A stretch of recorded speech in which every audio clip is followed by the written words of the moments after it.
All right, so thanks everybody for joining us for the virtual meeting, and apologies again for needing to cancel the last one. We had a tremendous amount of our committee members who were not able to attend. So we just thought it would be better if we could try to do it where we had more of our members, and glad that this worked out. So thanks again. Just a reminder that the meeting is being recorded. So we are going to go ahead and call the meeting to order. So we are going to start with our opening prayer and our land acknowledgement.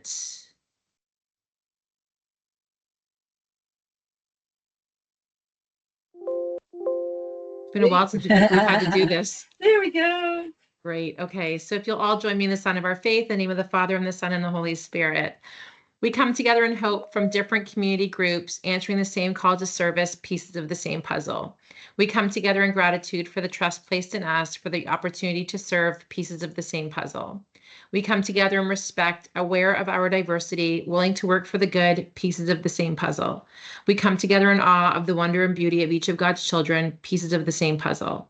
We come together in God's name, and as we work together toward the same goal, each piece of the puzzle begins to fit neatly into place, creating a breathtaking picture of love, compassion, courage, and grace.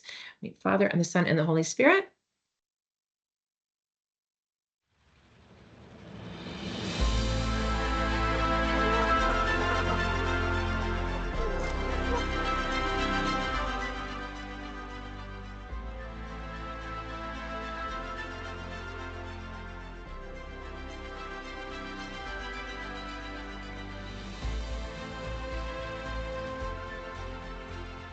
As we know it today is rich in the history and modern traditions of many First Nations and the Métis. From the lands of the Anishinaabe to the Attawandaron, the Haudenosaunee, and the Métis. These lands surrounding the Great Lakes are steeped in Indigenous history. As we gather today on these treaty lands, our Catholic social teachings call us in solidarity with our Indigenous brothers and sisters. To honor and respect 4 directions: lands, waters, plants, animals, and ancestors that walked before us. All these wonderful elements of creation exist, gifted to us by our Creator God.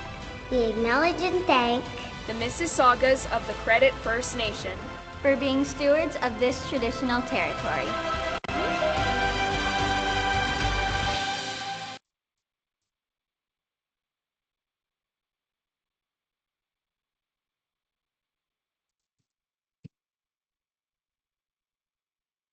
Thank you so much, Margaret. So moving on to item 1.2 is the approval of the agenda. So everybody would have received a package.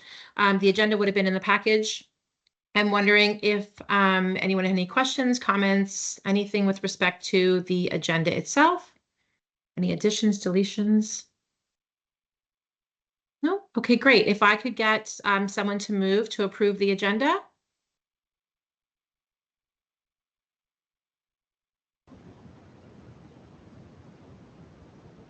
Sorry, that looks like Rick, hands up. You guys can shout out. Rick, hands up, seconded by Tracy. Thank you so much. Moving on to item number 3. Oh, sorry, item number 2, which is declarations of conflict of interest. Do we have any declarations this evening? Right. Okay, seeing none, we move on to item number 3, which is presentations. And so thank you so much. We have one presentation this evening, and Margaret just took away my agenda. Sorry. I know that Jen is presenting. So welcome, Jen. And you're talking about something to do with coding, but it went way too fast for me. So Coding Club, thank you very much. Over to you, Jen. Thank you for being here. Thanks, Brenda. So yeah, I'm going to talk to you guys today about a program that we ran last year. It was called the Social Coding Club. We ran it, last year was actually the first time we had kind of formally run it and collected any data on it, although we had informally run this in the past. So my PowerPoint's gone. Yeah, just hold on. Yeah, no problem. Worries. That's okay, because I have a copy of it up just in case. Slide, Margaret. Perfect. So this was a club.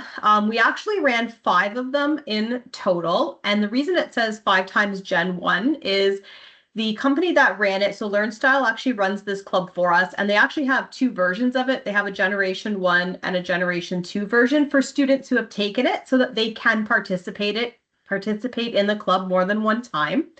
We had 24 students registered in grades 4 to 6, and it was a 5-session program. We ran it last year in April and May, and it was an after-school coding club, so it ran from 4:30 to 6 p.m. And there was 1 technology coach and 4 to 5 students per club, just depending on the group that they were put into. So the program overview of this was we actually ran this club in collaboration with our curriculum department. So Michael, who is our math superintendent, he actually he funded this program for us. And it was to provide students with an opportunity to engage in social interactions, but also to build friendships. So we were looking for students who had an interest in coding, and a big portion of each session was devoted to collaborative robotic themed topics. It also had some social games, and it was really built, so this program was really built around the social aspect of coding. So joint engagement, conversation skills, turn taking. So all of that was in the pre-planning of this. And we also built things like regulation skills, patience, and perseverance into this program.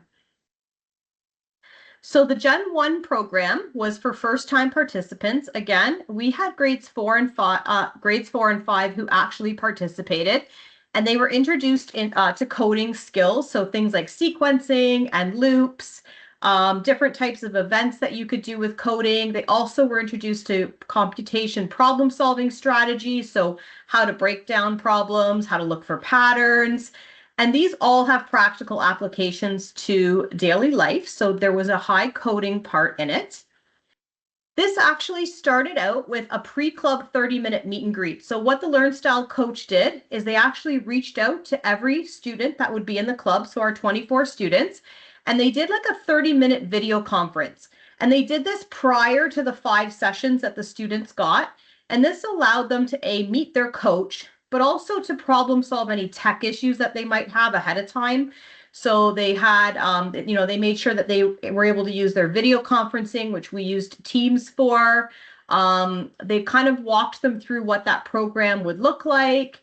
They looked for things that might pique interest of the kids, so that they could kind of build that in. And they really did it to decrease any anxiety that they might anticipate would happen during the club. So it gave them a chance to kind of get to know those students. So the club ran, and like I said, this year we actually collected some data. That's really small. I don't need to go through all of it with you, but I really wanted to give you a sense of what they did here. So on day 1 and on day 5, so first session and last session, they collected data on things like, does the student want to turn on their camera? So on day 1, they only had 39% of the kids over the course of the entire session turning on their camera. By session 5, they had 95% of students turning on their camera. They looked at things like waiting to take turns, persevering through challenges. And as you can see, yellow being session 1 and black being session 5, students made great gains in kind of all of those skills that they were tracking throughout the sessions. And we also collected data on technology skills, which Margaret's going to flip to. There we go. And again, yellow being session 1, black being session 5. And what you'll see is that the students, again, could they work independently through the coding lessons? Could they demonstrate, some of those problem-solving skills?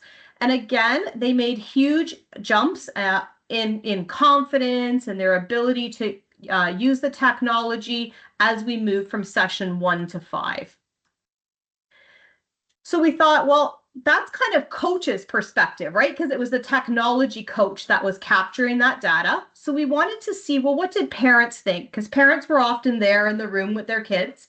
And so we did a parent survey result and a student feedback as well. So you'll see that the blue and the red, that kind of makes our strongly agree or agree category. Yellow being disagree, or sorry, green being disagree and red being strongly disagree. What you'll see is that, oh, sorry, the color's wrong there. Sorry, the red is disagree. There's actually no strongly disagree. The color's a little off. It's actually orange, but you can't really see it so well on the screen, but it actually doesn't exist on this. So our lowest level here was actually disagree, which is the green. And what you'll see is that highly, like if you look at all of the blue and red together, parents and students found that the kids really enjoyed the club. So some of these categories were my child looked forward to coding club. So you can see that that was almost all of the kids in the program. My child enjoyed socializing. Again, really, really high scores. The staff were professional and caring. So we had all agrees and strongly disagrees. You'll see that in most of these categories, they were all strongly agree or agree. And these were all around how much the child engaged, how much they enjoyed it. Was it easy to navigate? The one that is at the very bottom there is actually the 90-minute camp was a good length. We had some neutral and some disagree because they actually wanted longer sessions because their kids really like that. And you'll see that in some of the anecdotal feedback that we have a little later. But this is actually the most incredible piece, and it was the anecdotal feedback that we gathered. So we asked parents in this case to describe any changes in their child's social skills that they felt were directly related to participating in the program. And we asked them to think about things like turn taking, waiting, initiating, asking for help, etc. I'm not going to read these all to you except for that big blue one because I think it kind of captures what most of them say. So I love the entire session, and so did my son. The way he talked and was engaged was so incredible. He looked forward to coding, and I haven't seen this with anything else in a very long time. The teacher is amazing. She is so kind, sweet, patient, and worked so well with everyone. The other kids were amazing, and they all worked very well together. We wish it was a longer program. We're really hoping it'll run again so my child can join the coding club again. So you'll notice that I'm not going to read them all to you, but all of the kind of anecdotal feedback that we collected from parents and students was very positive.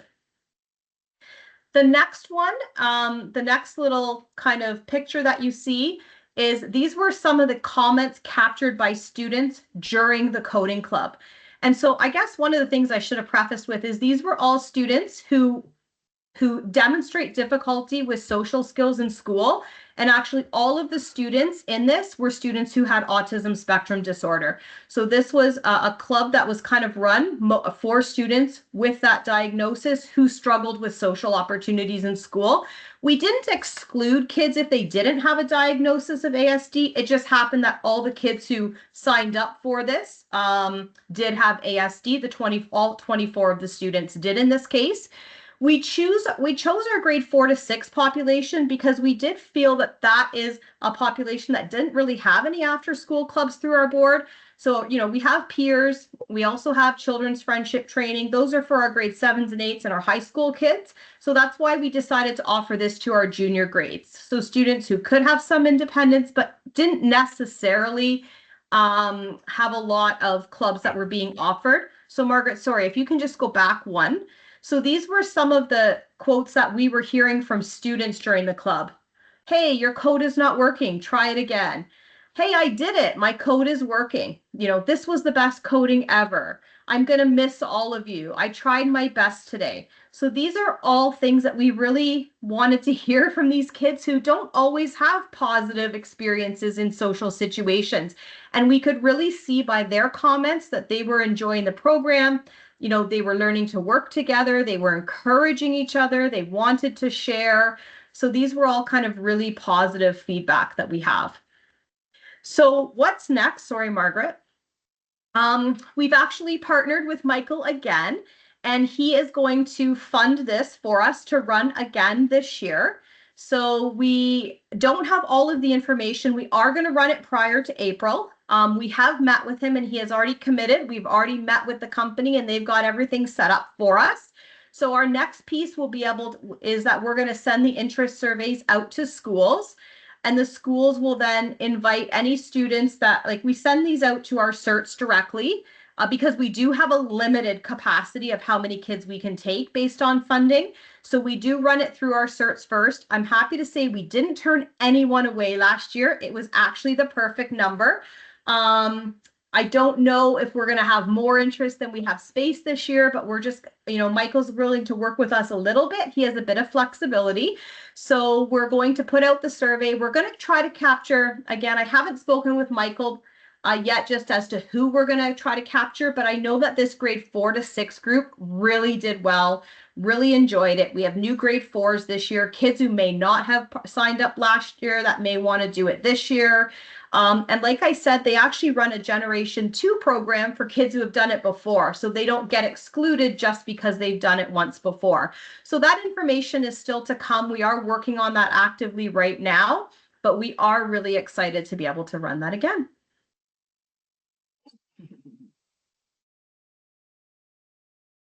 That's a fantastic initiative, Jen.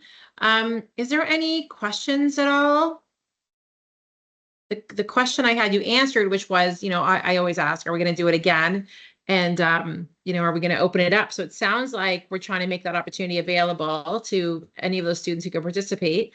So that's fantastic. Like, that feedback is solid. And I agree. Like, sometimes you don't know what you're going to land on that is going to resonate with those kids and create those social opportunities in such a positive way.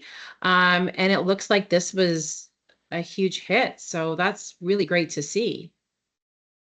Yeah, and like I said, we've kind of had a lot of interest year over year. This was actually the third time that we had run it, but we had never collected data on it.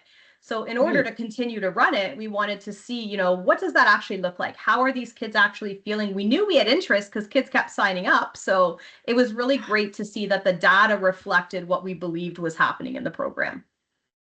Yeah. And is there a possibility beyond, so you said that key piece, Jen, has been that 4 to 6. Is there a desire or an ability to expand the grades that are captured moving forward? So what we did last year is we started actually just with grades 5 and 6. And then because we still had space, we opened it up to 4. We'll kind of do that same thing this year. We'll kind of know how many kids can we accommodate in total. And then as we fill, or as we don't fill, I should say, we then open it up to more grades until we kind of have filled all of the spots that we have available based on the funding that we have. It's amazing. Yeah. Good. Yeah. So sorry, questions, comments at all? No?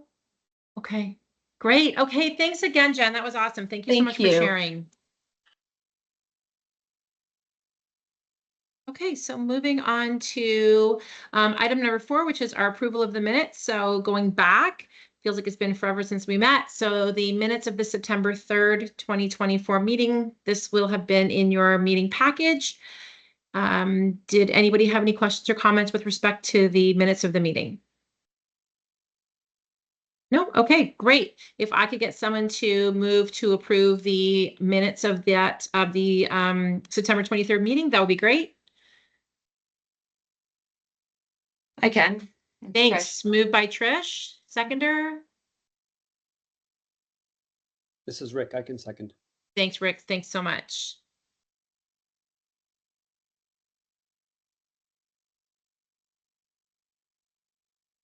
Okay, moving over to our business arising from previous meeting. Again, you will have seen a summary of those outstanding items. Thank you, Margaret. And we did clean it up. There was some stuff that had been sitting there for a super long time that we actually had accomplished and done. So it's ready to be repopulated. So any things that we have that come up, like I know we always want to add pro-grant speakers possibly to this. So yeah, if there's any other items that anybody takes a look at or things that we want to keep on there, let's do that. And we'll be cognizant as we move forward in our meetings if there are certain agenda items that we don't get through, that we have it there. Yes, go ahead. Superintendent Jack Caldera. Hello, everyone. I just wanted to add the outstanding item that we currently have is the ONSIS report. And I misspoke at our last meeting. That data doesn't get collated and submitted until October 31st. So I'd hope to have that information available for our meeting in October, which I know is now taking place in November. But I didn't have the final numbers on that. So I should be able to release that information at the end of this month for our official November meeting. Great. Perfect. That sounds great.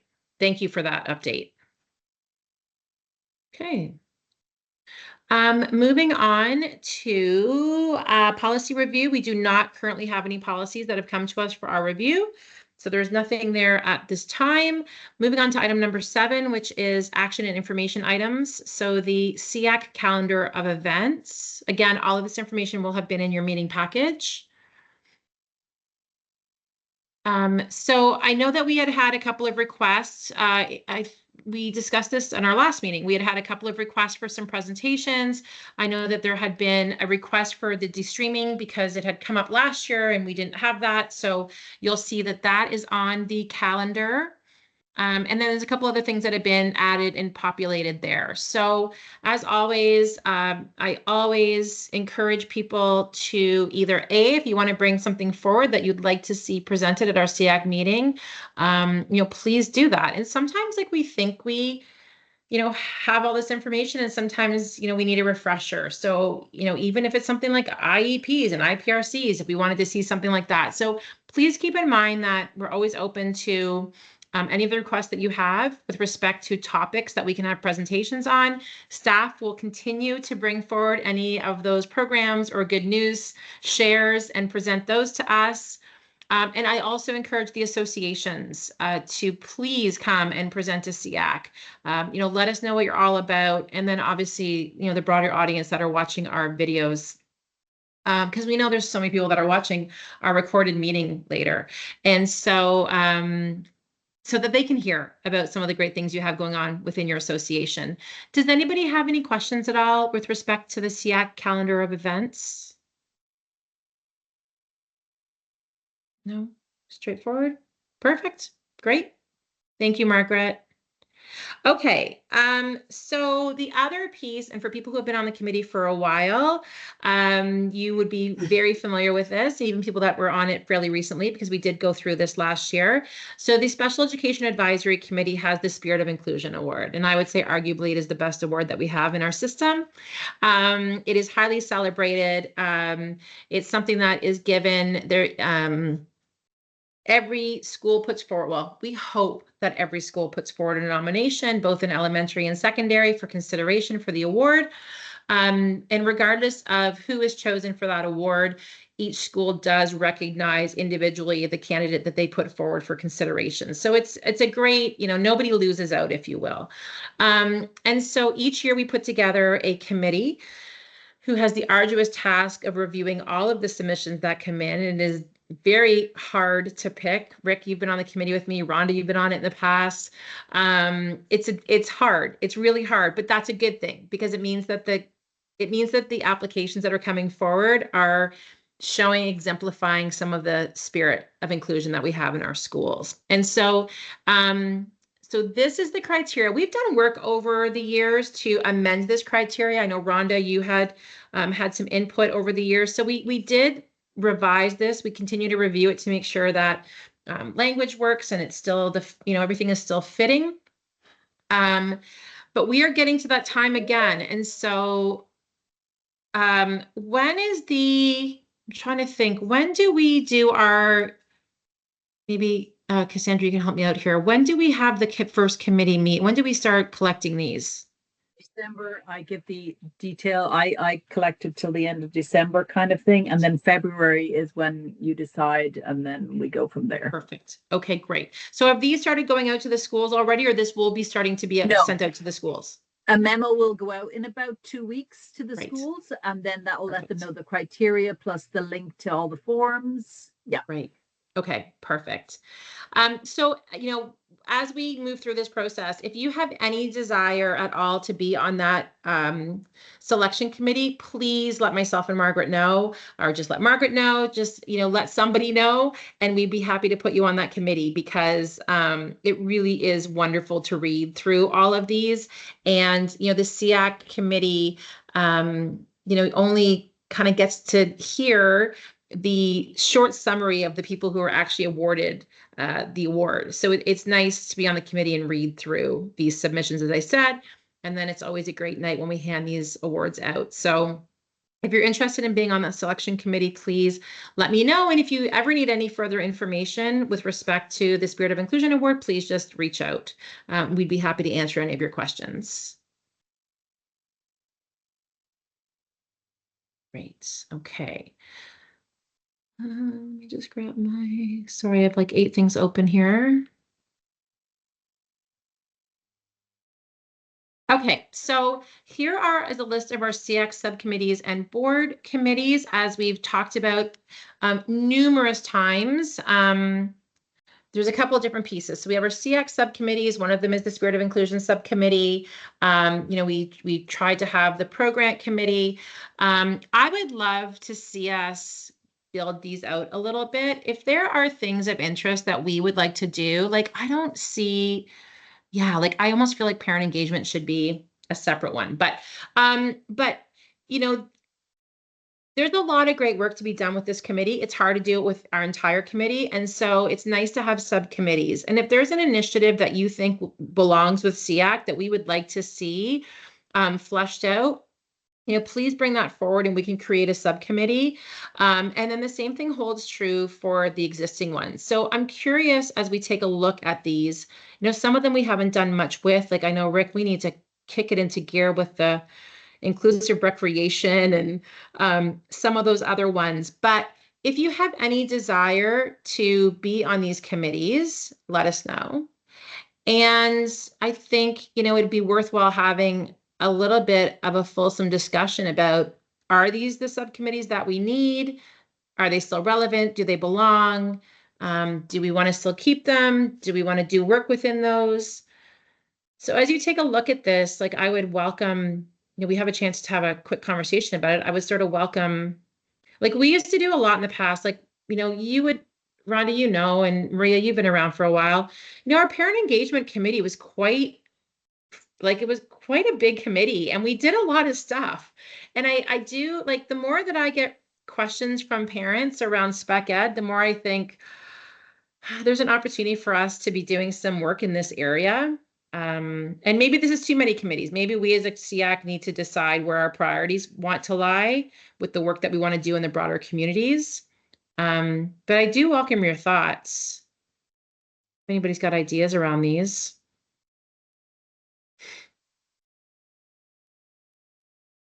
They're all listed there. Yeah, go ahead, Rhonda. Rhonda here. Yeah. So Brenda, what is happening with the parent engagement in the PRO?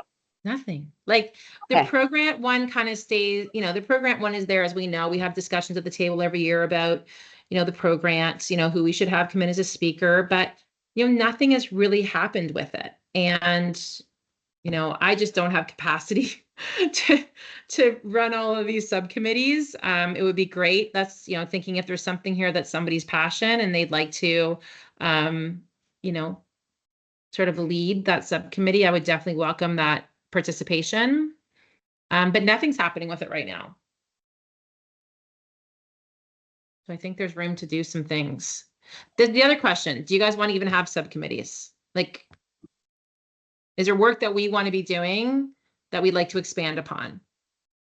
Or are we just contented to have presentations each month, meet as a group each month, and, kind of go from there? Yep, Taryn, go ahead.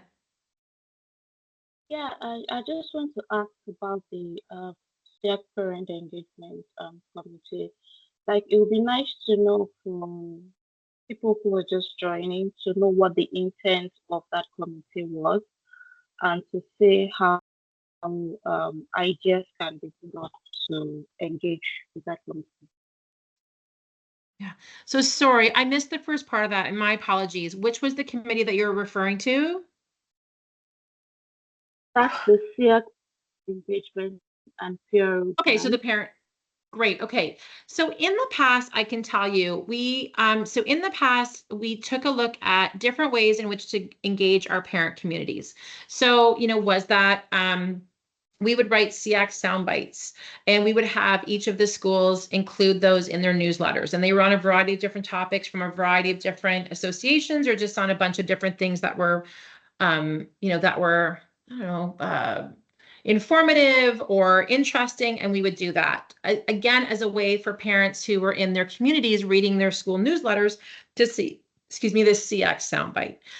We did a webinar. I think we did a couple of webinars where we hosted a webinar at one of our meetings, and we presented on IPRCs and IEPs and how to create good relationships with your school teams.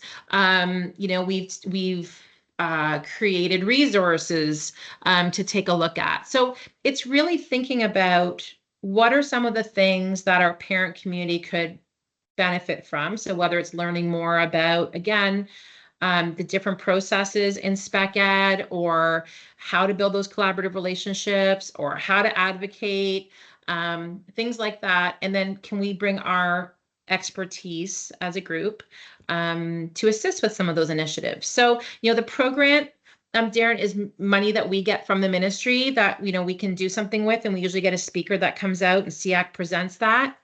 But there's a ton that we could be doing from a parent engagement perspective.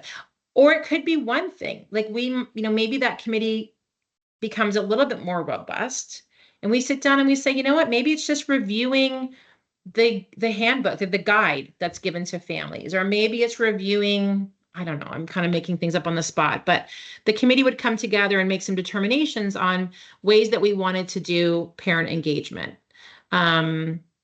So, I know that there's a lot of experience here with people that are on this call, like Brianna, like you've done a lot of work in your community with parent engagement. Maria, you've done the same. Like we have the breadth and depth of the experience on our committee that we probably could do something with it. Right? Yeah, Maria, go ahead. Hi, can you hear me? Yeah. Okay. I'm just wondering, like, if we don't have people wanting to join committees, like I'm not sure that I have that capacity right now myself, although as you know, I in the past have done a lot of.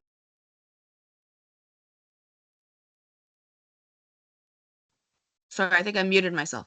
Okay. I'm just wondering if we don't, if people aren't lining up to join committees, do we have space on the SEAC agenda maybe to dedicate some time in our meetings? Mm-hmm.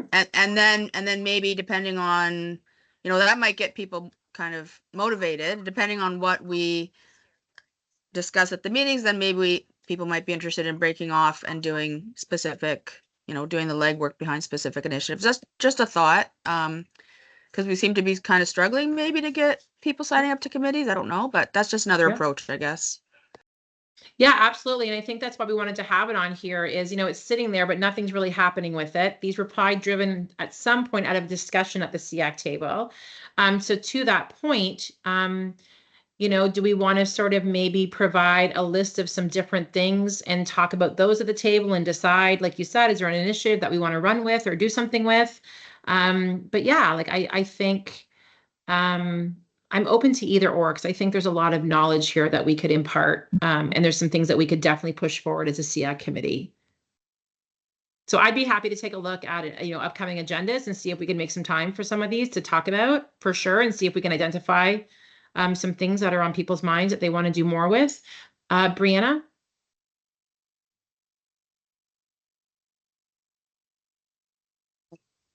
I was just going to suggest that I'd be happy to kind of try and spearhead the sound bites, because I really like that.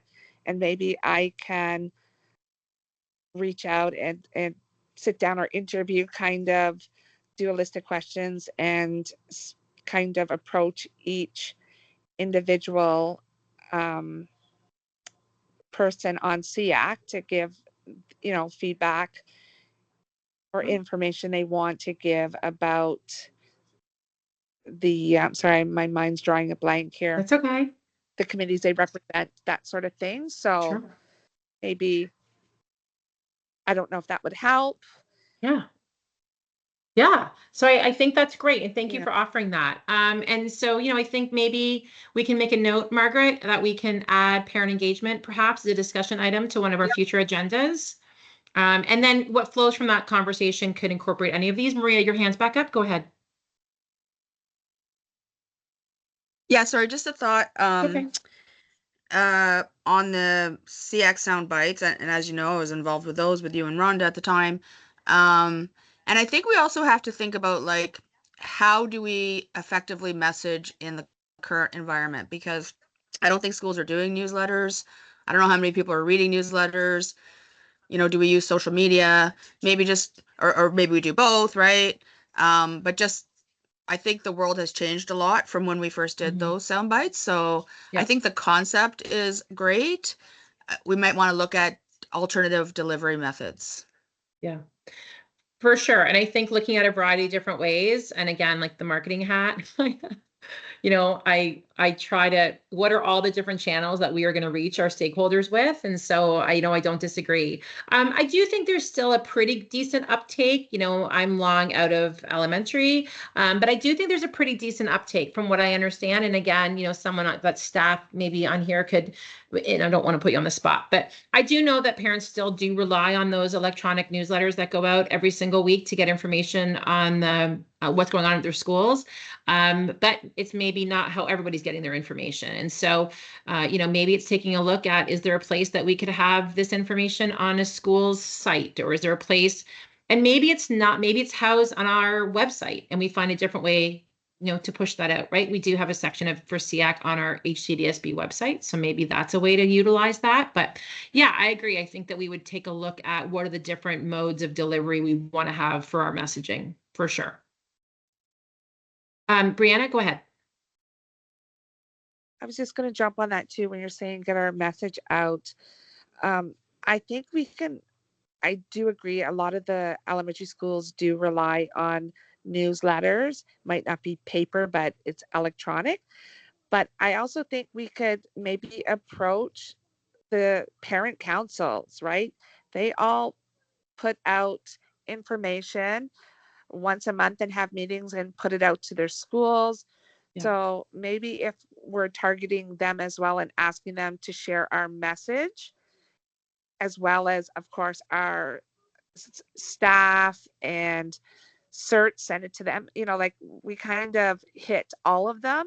So eventually the message filters its way out, right? From social media, we do the parent council, we could do schools, right? Yeah.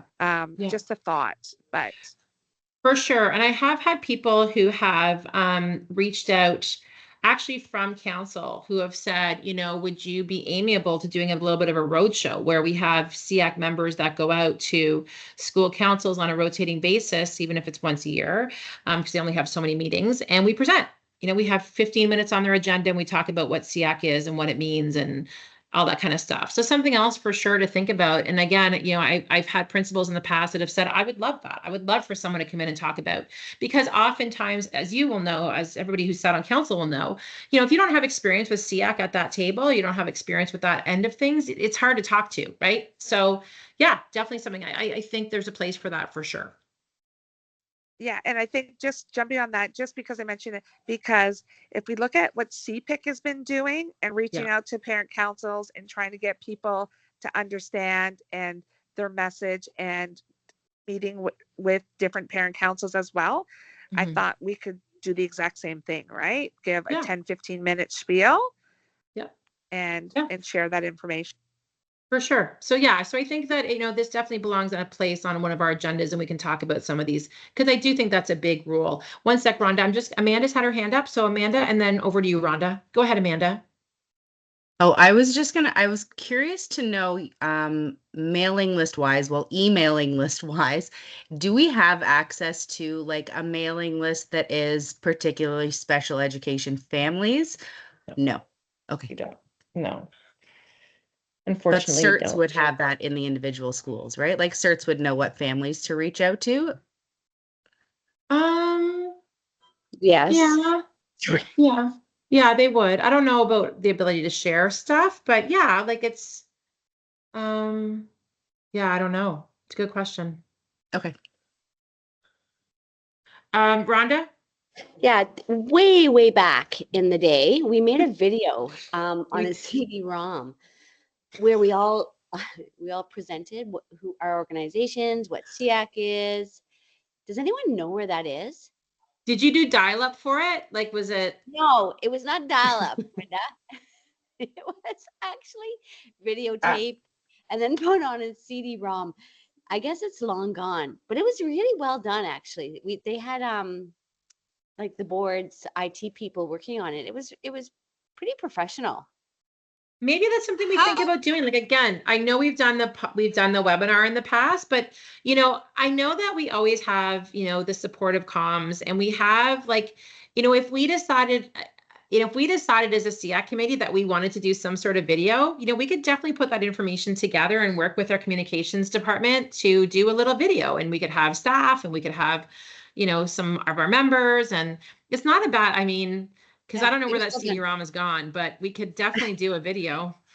I'm not saying we have to use that one, just the idea. Yeah. And I am curious if it is in the archive somewhere, but it was distributed to councils. It's a great idea. I know. It was really well done, as I said. So it's an idea. Yeah. I love that idea. And we have a whole school year to work on it. Maria, go ahead.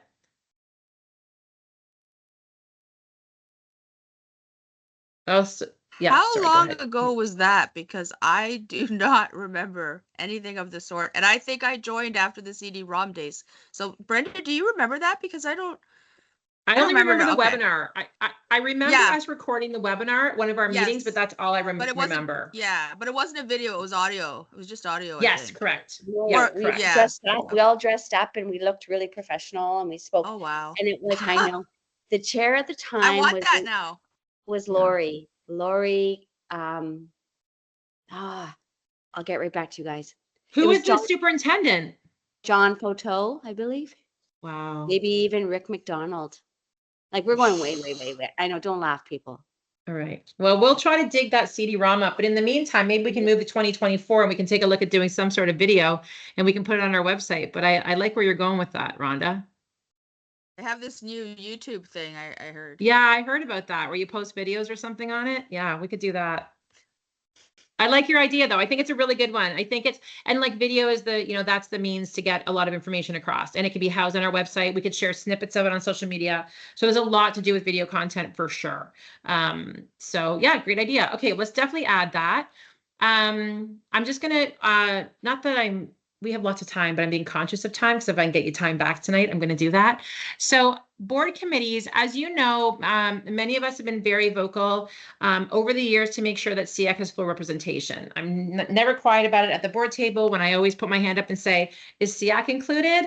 And staff has done a really great job of trying to always make sure that SEAC is included on a variety of different things. So whether it's, again, reviewing policies or sitting on committees. And so can you go back for 1 second, Margaret? There's just on this section about board committees. So there's a bunch of board committees that pop up. Sometimes they're driven by a motion from trustees. Sometimes they're an internal initiative from staff, and they're looking to get information from a variety of stakeholders. Maybe it's something new being rolled out by the ministry, or maybe it's a long-standing priority for the board, and they want to have a lot of different voices. And again, I'm very passionate about making sure that SEAC always has a voice. And so here's a couple of them. Now, Andrea Locorici is not with SEAC anymore. She's had to make the difficult decision to step away from her role. And so we will need someone on the Bullying Prevention and Intervention Committee. That is still an ongoing committee. Maria, you're still on the Journey with Jesus Committee. The Mental Health and Wellbeing Advisory and Steering Committee, I sit on that as a trustee, but we do have an opening for people who may be interested to sit on that from a SEAC representation. And then, is there other ones down there, Margaret? Is that? That's it. Okay. So that must be, so those are probably the active committees right now. I don't think, are we missing? There is one. I'm going to show you this. Oh, the inclusion one. Equity and inclusion. This is Focus on Faith that was coming up later for discussion. So I think they're looking for members. Okay, and the equity and include, we have, oh my gosh, how come it's not in my, that's it, Equity and Inclusion Committee. There is another committee that we have SEAC representation on. I'll find it. Okay, and so then, yeah, the focus on faith is another one. We might as well roll it into this conversation.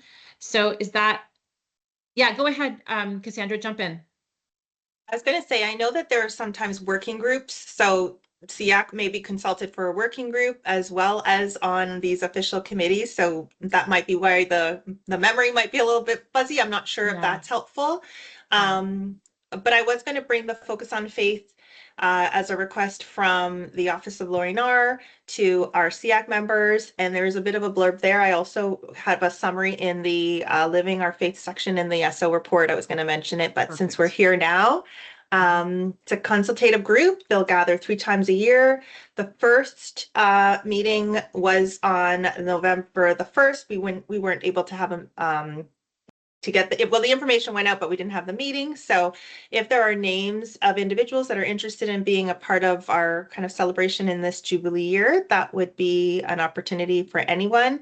They could email, the email on the screen is Laura Van Dyke, who is the admin assistant to Lori Narr's office. And we can get that information to you.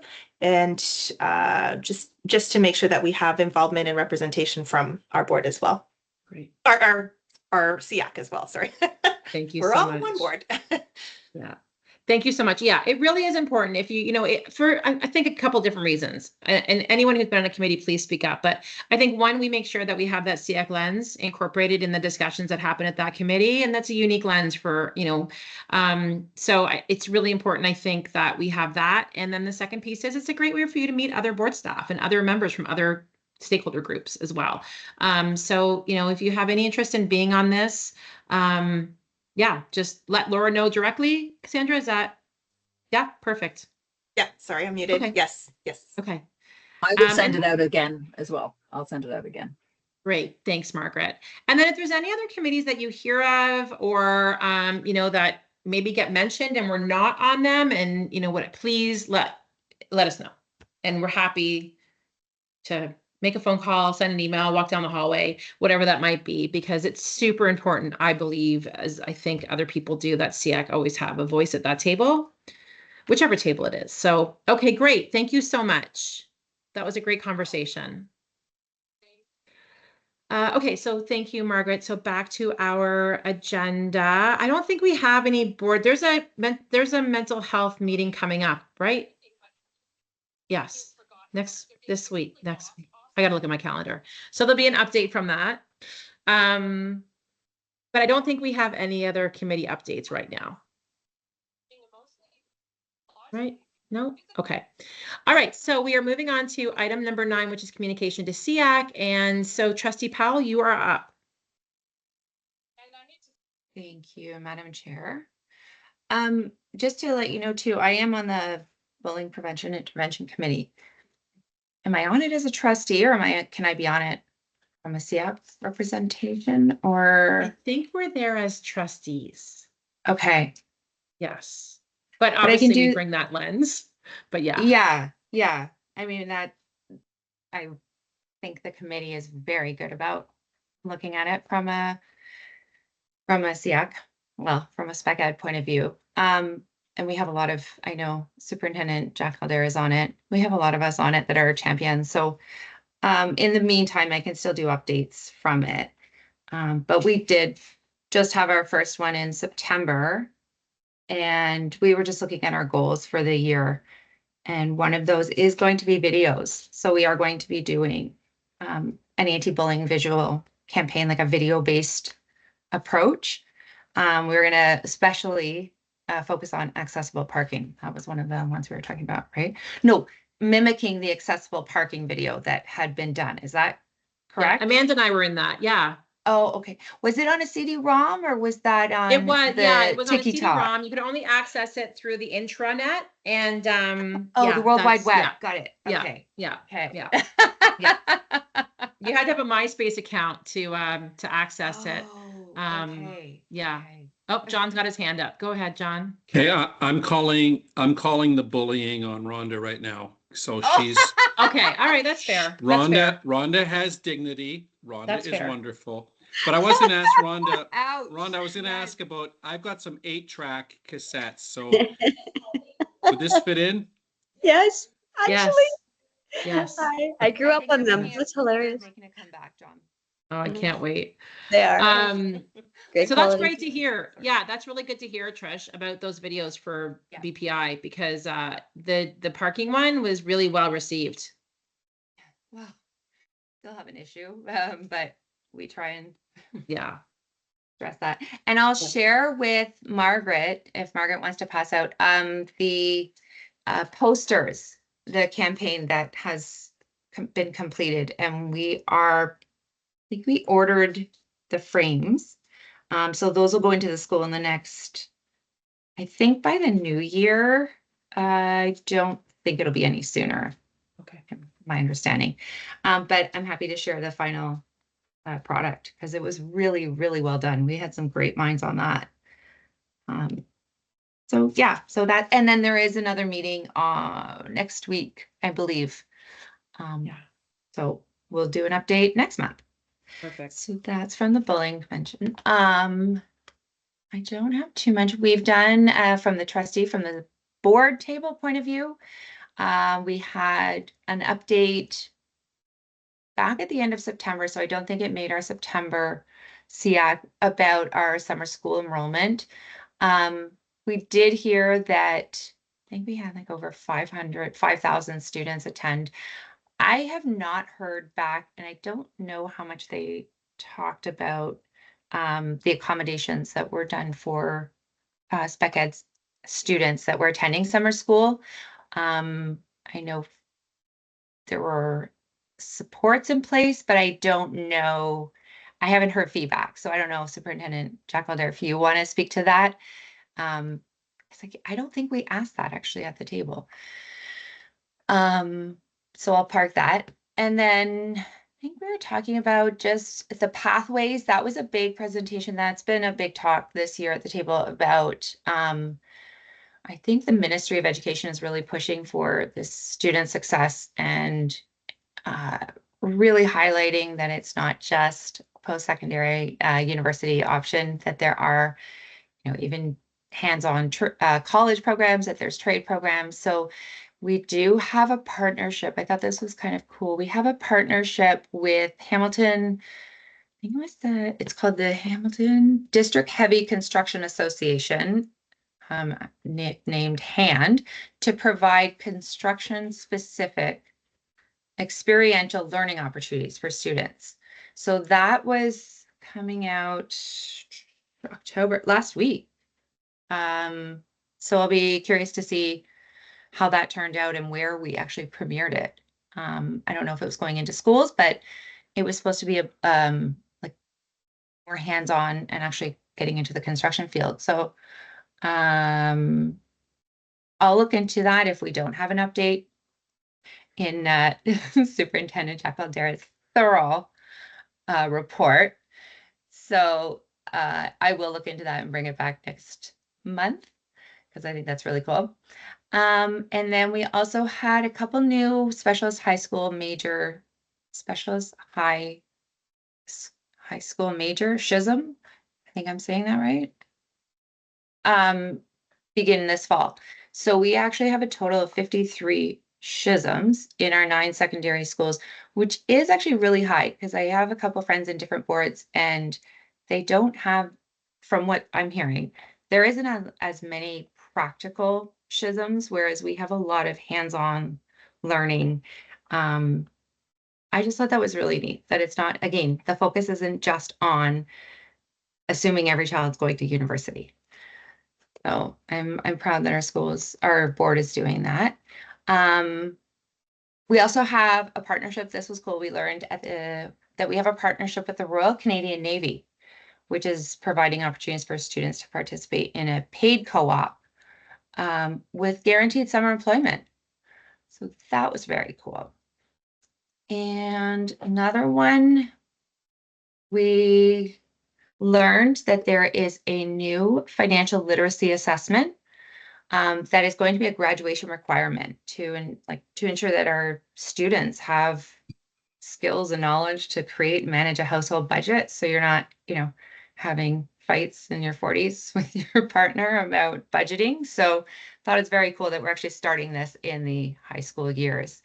Learning about financial fraud, how to save, learning to invest. So starting in September 2025, students will be required to take it and to score 70% or higher to meet this financial literacy grad requirement. And that's in their grade 10 math course. It's integrated into that. So that's my update. Any questions, any comments? I welcome feedback. I apologize for bullying. We were just pointing out some historical facts. I actually haven't heard that word in a while. That's why I thought it was very cute. Yeah. Thank you so much, Trish. Superintendent Jack Caldera. Thank you. And I can confirm that absolutely our students that enrolled in summer school had an opportunity to get support through special education resource teachers. And depending on their program, they may have had access to EAs. The CYCs also supported summer school as well. So I'll just make sure that that's part of Trustee Powell's information as well. So I'm going to share, I see that Megs has the SO report on the screen. Just due to the timing, some of the dates might have passed, but still think it's important information. But I did want to share, unfortunately, we learned earlier today that we had a student from St. Thomas Aquinas's community who was enrolled in the Life Skills program, who had tragically passed away. And so Director Klein had shared communication to the system that we will, in honor of this great and tragic loss, have all our flags at board buildings at half mast so that we can acknowledge this life and the light that Ben, is his name, brought to all of us. So I wanted to share that, and maybe in our closing prayer and in our coming days, we can keep the community of St. Thomas Aquinas in our hearts. It's never, ever easy to lose a student, and especially in this circumstance. So I will share that information with all of you tonight. And then I'll go into the report. If there are questions, please don't hesitate to jump in or let me know.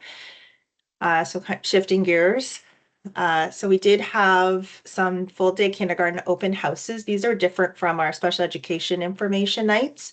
They're kind of a road show where we open the doors to 4 of our sites within the board in each of our municipalities to allow parents who are discerning or registering students to come to our schools and find out a little bit more about the programs that we offer. And of course, students of all backgrounds are coming. And so I wanted to share those dates and the remaining locations for your reference. Last week we had our CPIC Council of Chairs meeting, and Special Education Services was able to provide some updates on our mental health plan, and I believe that we will get a presentation in the coming calendar, so some information for all of our references as well. And I wanted to brag a little bit that we had some representation at the Social Emotional Learning Conference, which is called the CEL Conference, presented some Mind Up information, which I thought, which was a great opportunity and went really, really well. And I'm just going to add a couple of things that may not be on the report that you received. We do have the Junior Jays update, 40 elementary schools and 9 secondary schools. Approximately 50 players will be participating in our Go Jays Go.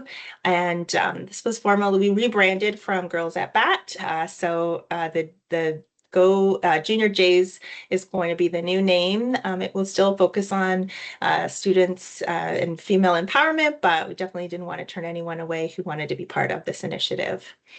And thanks to our chair of SEAC, I'm happy to share that Disney Plus has partnered with World Cerebral Palsy Day, which we celebrated last month, to launch the trailer for Out of My Mind, which is a new Disney original movie showcasing the story of a young girl who has cerebral palsy. And based on that, the works of a novel by Sharon M. Draper called Out of My Mind, which appeared at the Sundance Festival, and on November 22nd, so mark your calendars, on Disney Plus. HCDSB will be providing some resources to schools to support, maybe a viewing party. I don't know how it'll all work out, but we wanted to acknowledge this this great opportunity to recognize accessibility can look like a Disney character. It can be a Disney star and be centered in a storyline and teach us all about you know, who we are and how we show up in this space. So really excited about that. And thank you, Brenda, for putting that on our radar, because I didn't know. So thank you. I've included a list of all the recognitions because I know sometimes it's hard to search and find and not know what's going on at the schools. And I wanted to make sure that you had a comprehensive list. I'll point out that the week of November the 17th to 23rd is Bullying Awareness and Prevention Week. And actually this week, schools will get information to share and to augment the campaigns that might be happening at their schools. And then November 29th is a PA day for all schools. So put that on your calendars as well. It happens to be Black Friday if you are so inclined, but I'll put that there for your reference. So we do have some other updates I'm going to share. So the IEA team supported the recent Special Olympics, the cross country, which was a huge success. I know we're going to speak a little bit throughout this report about that, but I wanted to thank the IEA team especially. I'm not sure if everyone would be aware that we have a partnership with Our Kids Network. And so I've actually included the link. So when you get the minutes for tomorrow, or when you get the recording and the minutes go up, you'll be able to link onto the OKN network, and they provide a number of resources for educators. There's 7 partners to support the Halton region. They do some interesting work and release some interesting statistics, which we're using to help in our supporting of students in our care. So I'll make sure that that link's available for everyone. And then the document Growing Success, I'm not sure if the non-educators on the call would know, but this is a resource that we use to really look at the way that we're evaluating and assessing and capturing the strengths of our students. And the latest, the revision, the official launch was 2010. And so the ministry is seeking some feedback from school boards to provide updates to how we can make this document, which as a classroom teacher, it was kind of the evaluation assessment Bible. We consulted it repeatedly to make sure that we understood what is an accommodation, what is a modification, what's assessment for learning, of learning, and as learning. So this is a really important resource that we use when we're evaluating our students. And so to have the opportunity for us to provide some insights is a great opportunity to share, and we certainly will.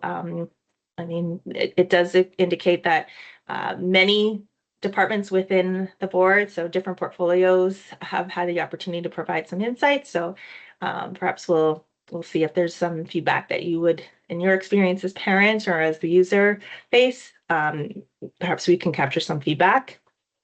Not an official committee, but just to ensure that your voices are included. And then the Minister Advisory Council on Special Education, which is MAXI, that report it gets collected several times throughout the year. So the November report made it in for last week, I think it was Friday, in order to just share some of the strengths of what's happening in our board, but also some of the challenges. And I know Brenda sometimes gets reports to submit as well, so I think we're always well represented at the table. It's always an opportunity for stakeholders in each of the constituencies to provide feedback. I've included some policies, not that they're under review, but just so that they're on the radar, so that you can, if you have some time for some light reading, take a look and see that we do have the child abuse and protection of students under review this year, December, so coming in quickly before we know it. And then in May of 2025, student mental health and well-being is also under review. And this month, families can look forward to receiving their Term 1 IPs with their progress reporting, and the conversations, I believe, will be taking place later on this month to discuss some strengths and some goal setting for all of our students. Mentioned earlier is that this year, or did I not mention? I don't think I mentioned, sorry, the Jubilee year for 2025, as Pope Francis has indicated, is a holy year of hope, which is the theme. And we will be participating in various activities as part of the Archdiocese of Hamilton, but certainly to ensure that we are bringing hope to life and recognizing how that unifies us, the church, the Holy Church across the world. So I'm sure there'll be lots of resources and lots of opportunities, and we want to make sure that SEAC is aware so that you can participate and be involved. The Halton Catholic Children's Foundation has an annual Bishop's Dinner. It's a fundraiser that allows us to support families within our care, within our community. It's a great night, and so that takes place on November 14th. I know that in the past trustees have gone, but parents have gone as well. So I'm not sure if that's something, we could definitely share the link if that's something that members of SEAC would like to be a part of. And I already mentioned the Focus on Faith Council, so that information is there for you for your reference. So I'll provide some EA managers update. We continue to recruit supply EA staff on a weekly basis, and we've seen an improvement in our supply EA fill rates. September being September 2023, the fill rate was 78.8%, and in September of 2024, the fill rate was 94.8%. So we've enhanced. So we're really excited about that, and we just keep our fingers crossed each month that we continue to have those high fill rates, because we know the students who are most vulnerable require those support from our EAs. And this year, we've also enhanced the role of our IEA team, and it's helped to improve our turnaround time in terms of training new hires in our safe management training. And since August 2024, we've already trained 37 new EA staff in the program. In addition, our increased IEA support has allowed for increased and streamlined support related to coaching and modeling school-based EAs, supply EA staff, and newly placed EAs, on-site and student-specific safe management practice sessions, and continued support and implementation of BA and SLP programming. And we'll be rolling out a debrief template, which will occur system-wide to support a consistent response when incidents of SE17s occur. So that's information that we're really proud of, and we're hoping that that's going to be well received. Our next sections are DHH and BLVI certs. I know lots of acronyms as usual. Ran teacher training sessions to enhance educator capacity in supporting students with hearing loss. So our deaf, hard of hearing, DHH, and vision needs, or blind, low vision is the acronym there. Denise Coley just continues to collaborate with Curriculum Services and the Human Rights and Equity Department on next steps to our presentation from last year on foundations of inclusion for students with diverse learning needs, and input from SEAC regarding topics for staff meetings will be solicited. Don't have any psychology updates this month, but I think on the calendar of events, you can anticipate some updates this year. And then our CYC department updates. Following the second step presentation at last SEAC meeting, the second step bullying prevention program will be expanding. And during its second year of the pilot, additional schools will be added this year. Further review of the program in relation to equity, diversity, and inclusion needs will be completed and considered.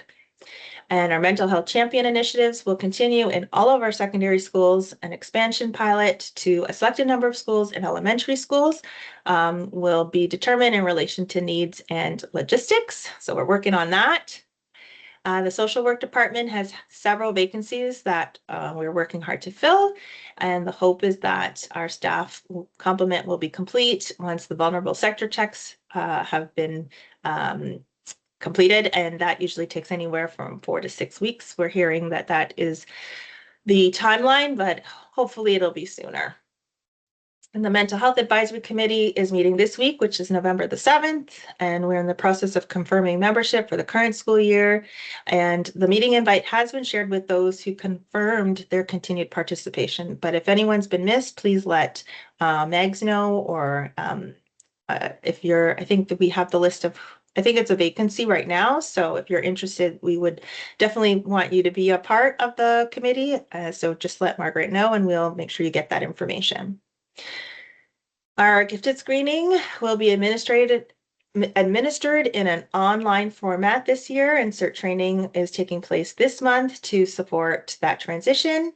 The special education team has been working with the staff at Thomas Merton to update the admission process into both the change and transformation programs. These programs currently are offered at the Merton Oakville and Merton Milton sites. And so we're looking to expand to 3 sites, and that will take place in term 2 secondary and 1 elementary. And once those details are firmed up, we will share all of that with you.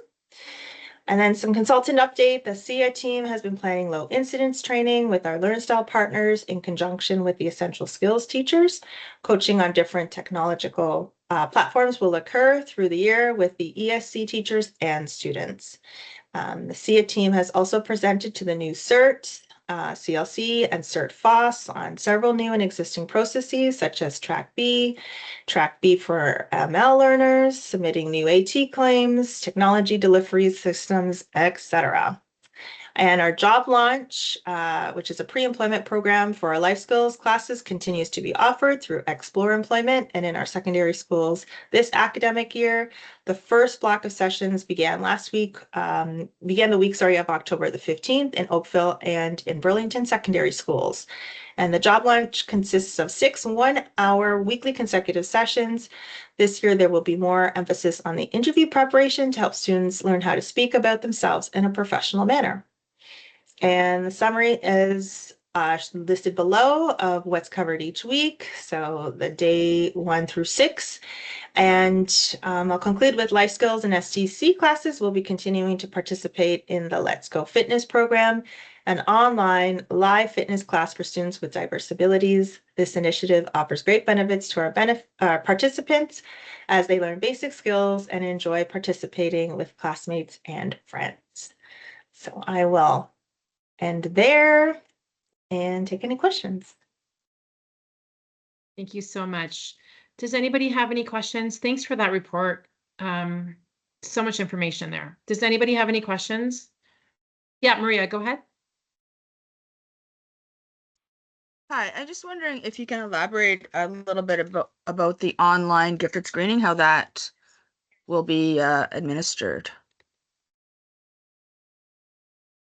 Sure. So we have partnered with Nelson to have the opportunity for students to access the gifted screening through an online format. It allows them to listen to prompts and to access this screening through their computers or their desktops. Their laptops. We've confirmed with all schools that all the classes, the grade 4 classes, have access to technology in order to do so.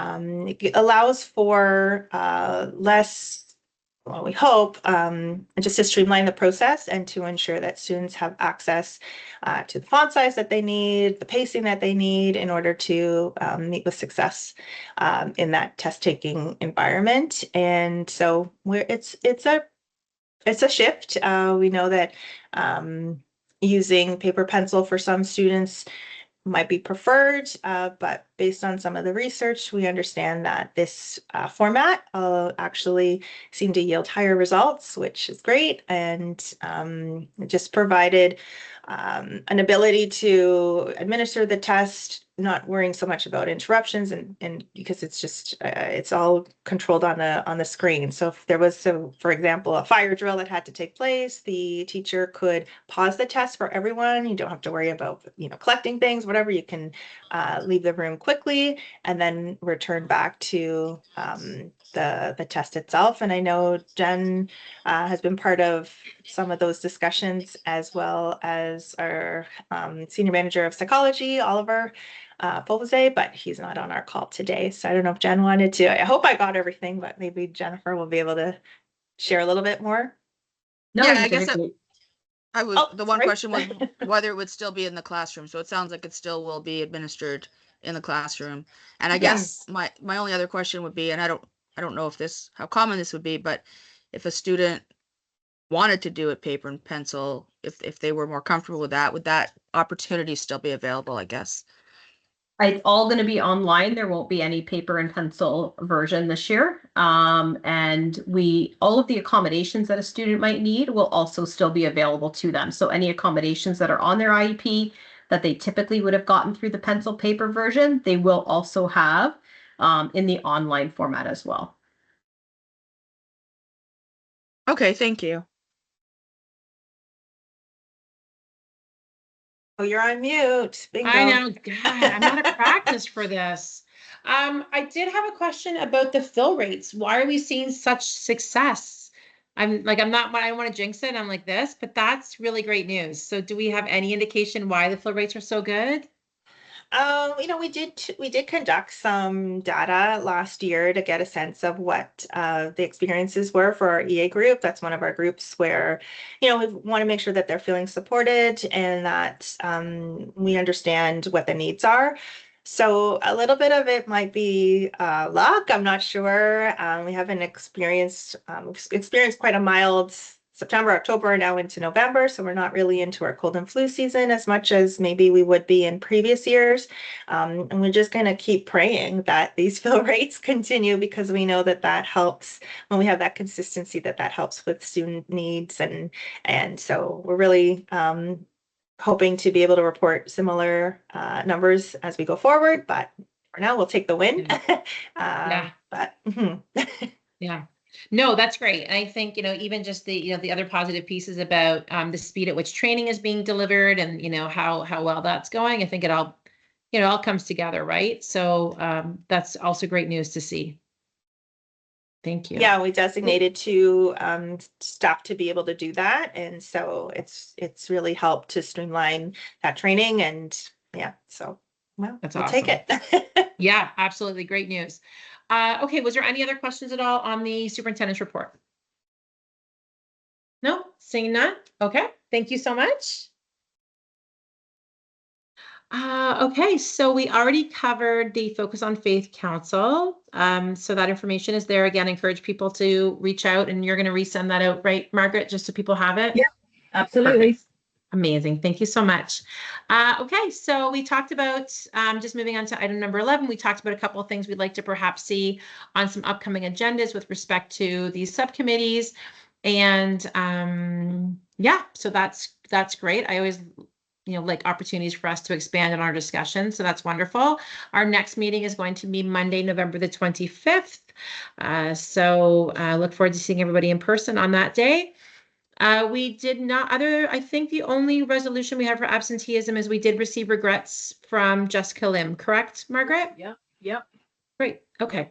So if we could get a motion regarding our absentees. I can do it. Thanks. So moved by Trish. Do I have someone that can second? Rick will second. Great. Thanks so much, Rick. Okay, and we move on to our adjournment and our closing prayer. So if I could get a motion to adjourn. Trish, I saw your finger go up. Moved by Trish, seconded by, let me see here, seconded by Tracy. Thank you so much. Or is that your hand up, Tracy? Is that a question? Apologies. No, I was just seconding. No, that's okay. That is perfect. No apologies necessary when you're seconding the adjournment. So all good. Okay, great. So we'll move to our closing prayer. Sorry. No worries. Take your time. Okay, perfect. Thank you so much. If you'll all join me in the sign of our faith, in the name of the Father, and the Son, and the Holy Spirit. Blessed are you, O God of all creation. Each day you spread before us the rich and wonderful diversity of the human family, created in the divine splendor of your love. Fashioned in your image, you call us to love one another with the same tender care with which you brought us to creation. Each one of us is but one small part of the glory that is you. As we serve the students and families of the Halton Catholic District School Board on the Special Education Advisory Committee, fill us with your grace, guide us with your wisdom, and give us the strength and courage to do your work, so that it may always be said of our every act, God saw that it was good. Father, Son, Holy Spirit, amen. Have a wonderful evening, everybody. Thank you again for accommodating our need to move the meeting virtually, and I look forward to seeing everybody at our next meeting this month. Bye. Have a good week. Thanks, everybody. Bye-bye, everybody. Thank you.